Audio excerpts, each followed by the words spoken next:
पहले हमारी जिम्मेवारी देश को चलाने की थी, आज हमारी जिम्मेवारी देश को बचाने की है। यह भूमिका हमको अपने आप में समझनी पड़ेगी। कुछ ऐसी शक्तियां आज सत्ता पर काबिज हुई है जिन्होंने आज़ादी के आंदोलन में हिस्सा नहीं लिया। इसीलिए मैं बार बार कहता हूं, देश को आज़ादी माफी मांगने से नहीं, देश को आज़ादी लाठी खाने से मिली है, जेलों में जाने से मिली है।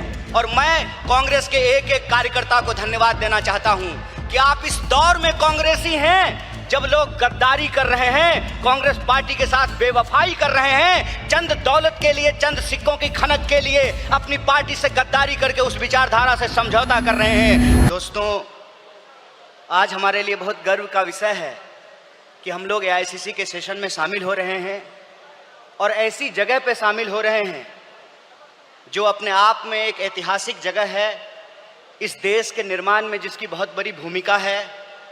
और हम गुजरात में ये एआईसीसी सेशन इसलिए कर रहे हैं कि गुजरात में स्वतंत्रता आंदोलन की जड़ है। गुजरात वो भूमि है जहां हमारे राष्ट्रपिता महात्मा गांधी, सरदार वल्लभ भाई पटेल जी, दादा भाई नौरोजी जी का जन्म स्थान है, उनकी कर्मभूमि है।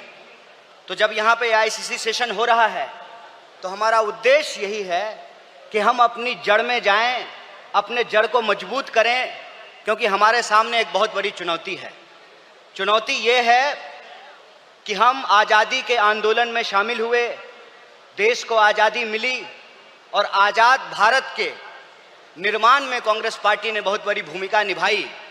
पहले हमारी जिम्मेवारी देश को चलाने की थी, आज हमारी जिम्मेवारी देश को बचाने की है। यह भूमिका हमको अपने आप में समझनी पड़ेगी। देश को चलाने की जिम्मेवारी ऐसे थी कि देश आज़ाद हुआ, देश का संविधान बना और उस संविधान के आधार पर भारतीय लोकतंत्र फलना फूलना शुरू किया। कुछ दशकों के बाद कुछ ऐसी शक्तियां आज सत्ता पर काबिज हुई है जिन्होंने आज़ादी के आंदोलन में हिस्सा नहीं लिया। इसीलिए मैं बार बार कहता हूं, देश को आज़ादी माफी मांगने से नहीं, देश को आज़ादी लाठी खाने से मिली है, जेलों में जाने से मिली है। यह जो आज़ादी मिली है, इस आज़ादी को जो लोग मानते नहीं हैं, कहते हैं ना, जिन्होंने अपना खून पसीना नहीं बनाया हो घर को बनाने में, उनको घर की बचाने की कोई जद्दोजहद नहीं होती है। घर को जब बिगड़ रहा हो तो उनको कोई तकलीफ नहीं होती है।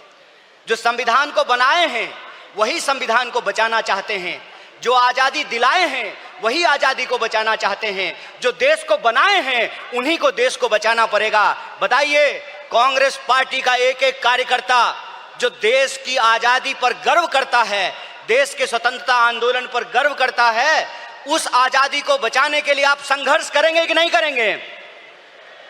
अगर आप संघर्ष करेंगे तो ये लड़ाई बिल्कुल आमने सामने की लड़ाई है।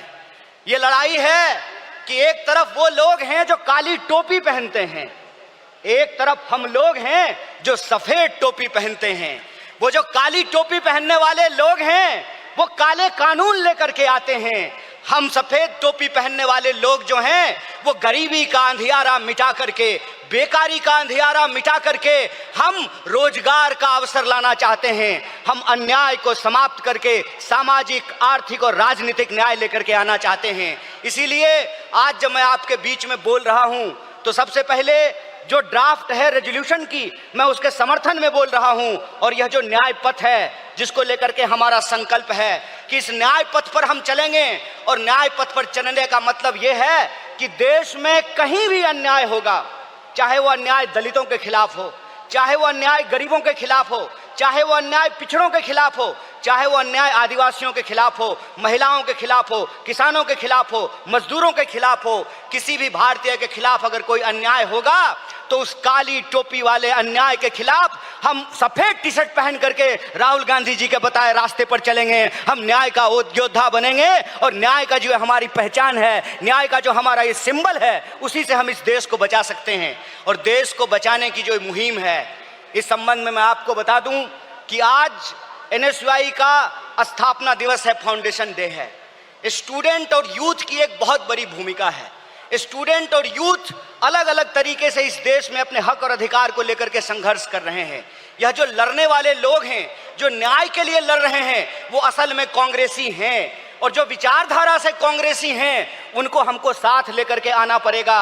और मैं कांग्रेस के एक एक कार्यकर्ता को धन्यवाद देना चाहता हूं कि आप इस दौर में कांग्रेसी हैं जब लोग गद्दारी कर रहे हैं, कांग्रेस पार्टी के साथ बेवफाई कर रहे हैं, चंद दौलत के लिए, चंद सिक्कों की खनक के लिए अपनी पार्टी से गद्दारी करके उस विचारधारा से समझौता कर रहे हैं। उस वक्त आप कांग्रेस का झंडा थाम करके खड़े हैं। आप सिर्फ कांग्रेस के कार्यकर्ता नहीं हैं, इस देश को बचाने वाले आप जो है सेनानी हैं। जो स्वतंत्रता आंदोलन इस देश को मिला है, स्वतंत्रता सेनानियों ने जो स्वतंत्रता हमको दिलाई है, उस स्वतंत्रता को बचाने वाले आप संविधान सेनानी हैं। इसीलिए मैं आप सबसे अपील करने के लिए आया हूं कि ये आमने सामने की लड़ाई है, ये विचारधारा की लड़ाई है। और इस दौर में हमको उस रास्ते पे नहीं जाना है जो आसान रास्ता है, जो लालच का रास्ता है, जो कुर्सी का रास्ता है। मैं कहता हूं कि इतिहास ने हमको मौका दिया है, कांग्रेस पार्टी ने हमको मौका दिया है, तो हम एमपी एमएलए बनने की कोशिश जरूर करें। लेकिन हम जिस दौर में रह रहे हैं,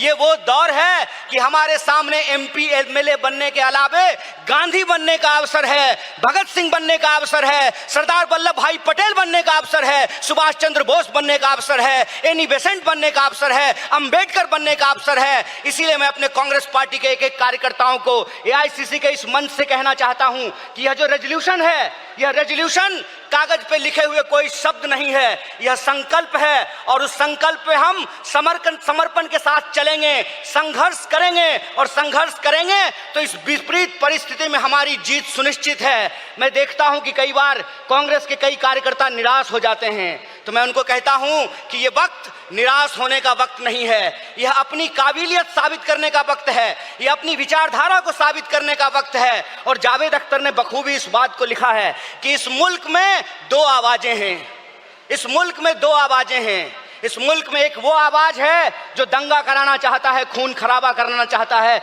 नफरत फैलाना चाहता है, और एक वो आवाज है जो मोहब्बत और न्याय की आवाज को बुलंद करना चाहता है। इसीलिए हम कहते हैं कि मुझे पामाल रस्तों का सफर अच्छा नहीं लगता, जिस दर जाते हैं लोग उधर जाना अच्छा नहीं लगता।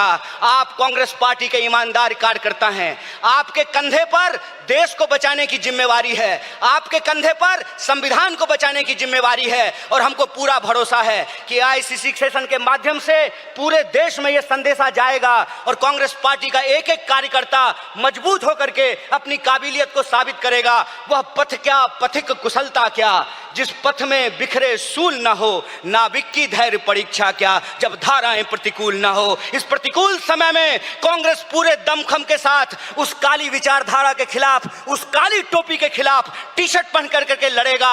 और यह टी शर्ट का जो सिंबल है वो न्याय का सिंबल है। उस अन्याय के खिलाफ हमको इस न्याय की आवाज को बुलंद करना है। मुझे पूरा भरोसा है कि आईसीसी सेशन से निकल करके हम अपने जिलों में जाएंगे, अपने बूथों पर जाएंगे, और समाज में, देश में जहां कहीं भी अन्याय होगा, हम कांग्रेस पार्टी बन करके, कांग्रेस का कार्यकर्ता बन करके, गांधी का सिपाही बन करके गोडसेवादी विचारधारा को परास्त करने का काम करेंगे। बहुत बहुत शुक्रिया, बहुत बहुत धन्यवाद। इनकलाब जिंदाबाद, जय हिंद, जय कांग्रेस।